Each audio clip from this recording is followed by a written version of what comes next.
let's talk. Sorry, it's been a while since let's talk book hangovers, right? So, truth be told, this whole little, situation where I, really experienced it happened, 2 weeks ago or so. It just took me a little time around actually getting to talking about it. It came from the Blood and Ash series. I'm actually on, the third book now. Not important, but just as a little context around the situation, right? Because I was reading it and then trying to switch from, a fantasy book to, a book I'm having to read for school about, I don't know, how cells replicate. Very, very different genres, to say the least. And, it kind of just hits, what the whole point of it was is, yeah, we don't live in a fantasy world, right? As much as some would like to, and I may be included in that, a real world and a world with, fairies and shapeshifters and stuff, right? Very different things. And I'm aware of that. We're all aware of that. But it doesn't stop it from feeling those ways. So I was looking it up, and it was, a book hangover, which I'm pretty sure I already knew that's what it was called, but I never, actually, experienced it to make that comparison, if you will. So, I mean, I did a little research into it. Not a lot. Like I was saying, I'm not a doctor. Obviously, you can tell that for yourself. Or, I'm not even, study this for school or whatever. It was just, I Googled a few terms about it and just kind of saw what came up.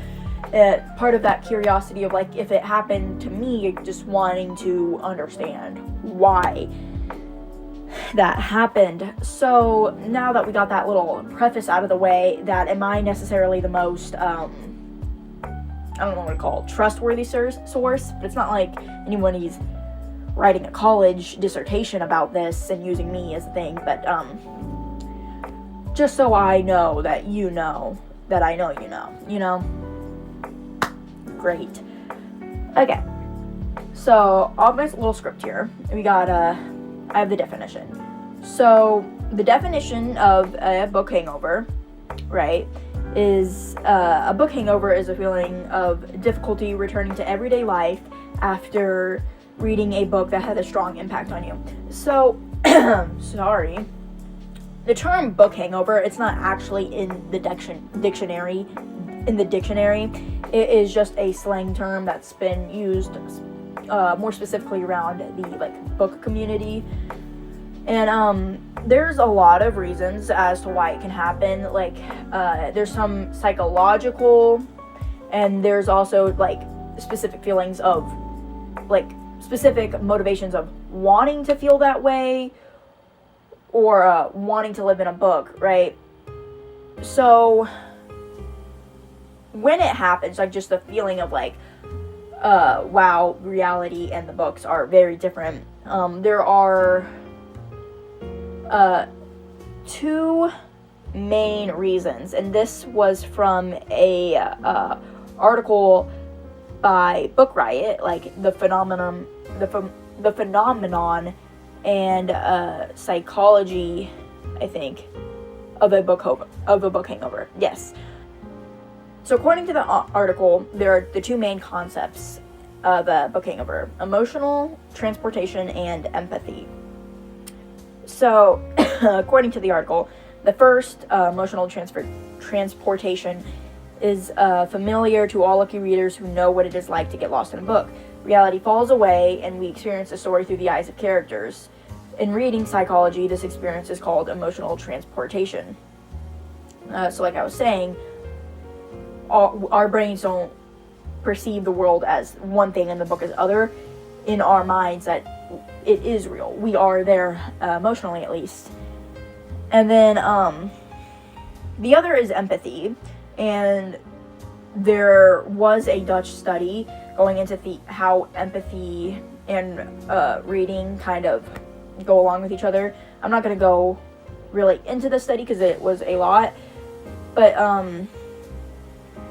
just know the basis is I'm pretty sure major correlation between having higher levels of empathy and those who are active readers, just because we've experienced more situations. Well, I don't know if experience is the right word.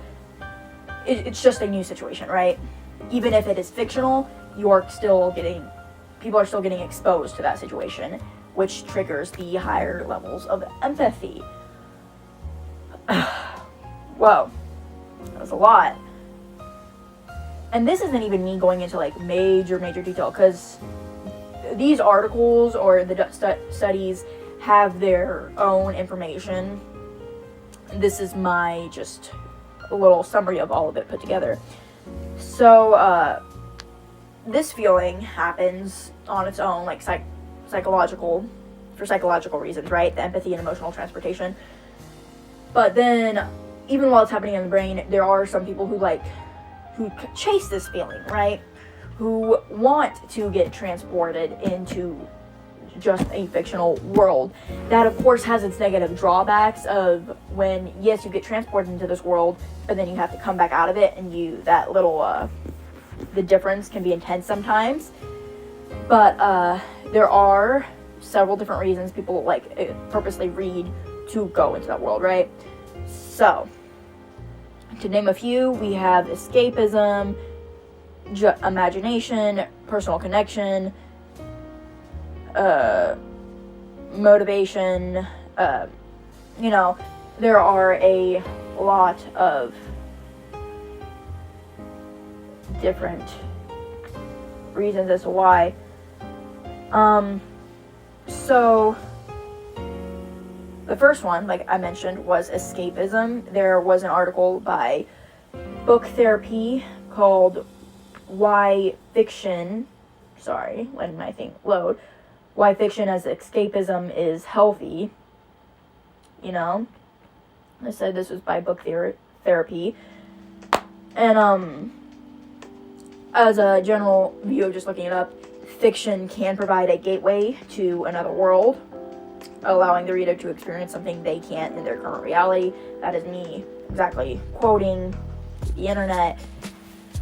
But yeah, it's a relatively safe reason. It's fictional, it's not gonna harm anybody, but wanting to be living in that situation, just something different, something unique, something you can't experience, which is the overwhelming just recurring theme, is and being forced to come back, but not wanting to live in real life where there's loads and loads of responsibility, correct? So that can be it's just hard for some people. It was hard for me a little bit. My first period at school, really rough. Only wanted to continue reading, did not quite want to focus on algebra. Not all hope is lost, of course. For having to get over the book hangover, there are several different solutions that people suggest online. A few of them are just you could read another book, which that in itself is very complicated. Just read another book, because you were in a book you cared a lot about and just switch to another one. But if you find another one that you care about as much, or you can return to the other book, that works. Or just reading several books instead of trying to find, like I was saying, having to find a specific one that can cover up those feelings or help a solution out of them. So just reading several and getting a very broad term of all these different genres, and then maybe one sticks, or maybe it's just a nice little palate cleanser. And there are also more physical things, like going for a walk, getting outside, exercising. And then another one was watching TV, which does work. TV is another form of media, right? It's also, unless you're watching nonfiction, but if you're watching a fictional thing, it's an escape to a different world, because it's fiction. So that would work for some people. The problem with, personally, why it doesn't really work for me is I have watched so much TV, right? I grew up as an iPad kid. I watched everything on an iPad. I've watched everything on TV, So I started reading because there wasn't anything else to watch on TV. But you know, it would still work. It's just different cases, different scenarios. That's the end of my little Google Docs. I'm gonna talk into more about my personal experience, right? So I actually kind of wrote a paper on it at school. Kind of. That is a very loose term because it was a fiction narrative. Or not fiction. It was a non-fiction personal narrative. And so I wrote about going from like reading a fantasy book or a romance book, whatever floats your boat, you know, into real life. And that's nuts. And how it was, there's just a big difference, as I was saying so long. But that's not to say like, oh my god, I hate the real world, I hate living, like, no. You can be perfectly happy living in the world you live in, but then also just understand that it'll never be a fictional world because it's real. And you can really want to be in the other, but not be like upset. Like I have my friends, I have my family, you know, I have a lot of stuff I enjoy doing, a lot of different hobbies, but like I'm never gonna be what you would call like, I don't know, destined to save the land of the Fae. Like I know that. I don't want to be put in a situation where I'm having to like fight Dark Shadow Lord or whatever you want to call it. But it's just these characters in the books, the main characters, they are designed to be special and unique, and they have an entire world and an entire plot and everything based around them. But like my life's not that interesting. It's probably never going to be that interesting. It physically cannot be that interesting, you know? Yeah, I don't know. I've been rambling a little bit. That's really all I had to say about book hangovers. It's not anything sad. It was just something I found interesting because I experienced it. I say that like it's a big experience. No, it's just something that happened, and I think it's interesting. Just how that happens, you know. But I think I'm done talking about it. I think you guys are done listening to me talking about it.